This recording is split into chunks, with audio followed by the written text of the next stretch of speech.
L'actualité en France maintenant, dans le département de la Gironde, l'incendie est désormais fixé, annonce faite par le ministre de l'Intérieur, ce qui signifie que le feu ne progresse plus. 42 000 hectares, pour rappel, ont été parcourus par les flammes ces 9 derniers jours. On retrouve tout de suite nos envoyés spéciaux dans ce département. James André, bonjour. Vous vous êtes rendu dans la commune du Porge avec Ashraf Habib. D'abord, James, quel constat vous avez fait une fois sur place ? Mais écoutez, le constat, c'est qu'on a pu se rendre compte qu'il y avait véritablement un spectacle de désolation le long de l'une des rues principales de ce village où on voit les maisons calcinées de part et d'autre de la rue.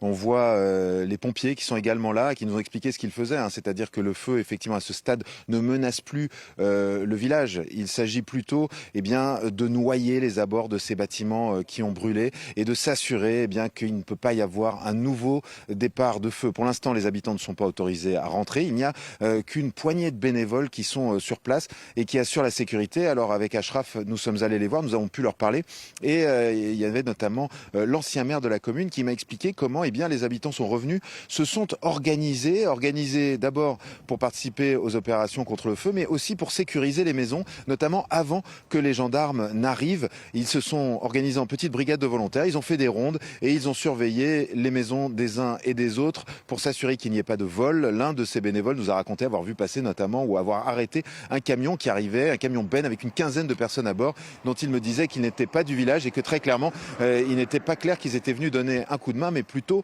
venus se servir. En tout cas, je vous propose d'écouter ces deux habitants de ce village qui est celui qui a eu le plus de destruction dans cet incendie. Et on a maintenant une avenue qu'on peut appeler l'avenue de la désolation, parce que sur 3-4 km, il y a la moitié des maisons qui ont brûlé. Et sur cette avenue-là, mais ailleurs aussi.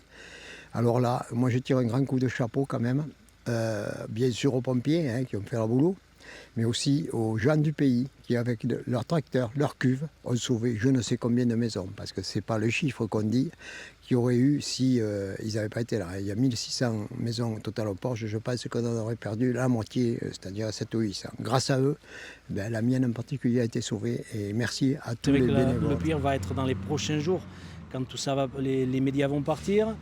Nous, la vie va continuer, il va y avoir les travaux, chacun va reprendre son métier. Et malheureusement, il y en a qui n'ont pas de maison, qui n'auront pas de maison cet hiver. Et c'est là qu'il va falloir que nous, les villageois, la région, la France, peut-être l'Europe, on a besoin de l'aide de tout le monde. Et franchement, j'espère que tout le monde sera là et qu'on pensera à nous. Petit village du Porge, c'est plus un petit village perdu entre la Cano et le Cap Ferret. C'est un village, un vrai village qui vit. Ce dernier témoignage...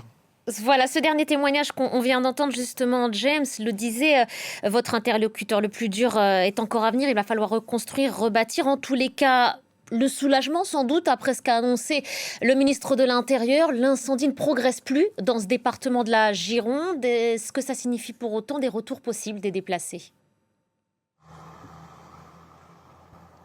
Écoutez, d'abord, une grande partie des déplacés qui ont pu rentrer, c'est-à-dire que ici, effectivement, au Porge, les habitants ne sont pas encore autorisés à rentrer. Il n'y a qu'une poignée de volontaires et puis de personnes qui aident un petit peu les pompiers, mais bientôt, ils vont pouvoir rentrer. En revanche, une grande majorité de ceux qui ont été déplacés ont pu rentrer, plus de 200 000 à ce stade. Il faut savoir que, par exemple, Marcheprime, qui est un village qu'on a traversé hier avec Ashraf Habib, qui était complètement déserté de ses habitants, rouvre là, aujourd'hui, en début d'après-midi. Donc là, il n'y a pas de problème, les gens vont pouvoir rentrer chez eux.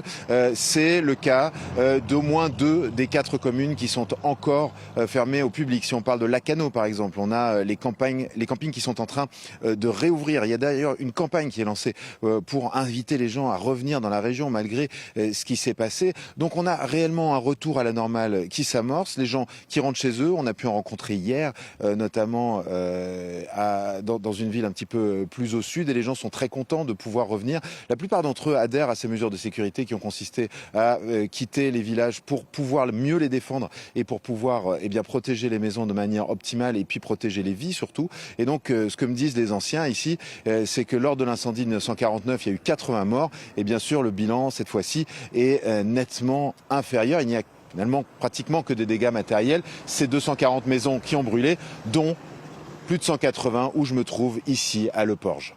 Pas de morts et pas de blessés hors pompiers. C'est féliciter la préfète de ce département. Merci beaucoup, James André. Merci à Ashraf Habib qui vous accompagne.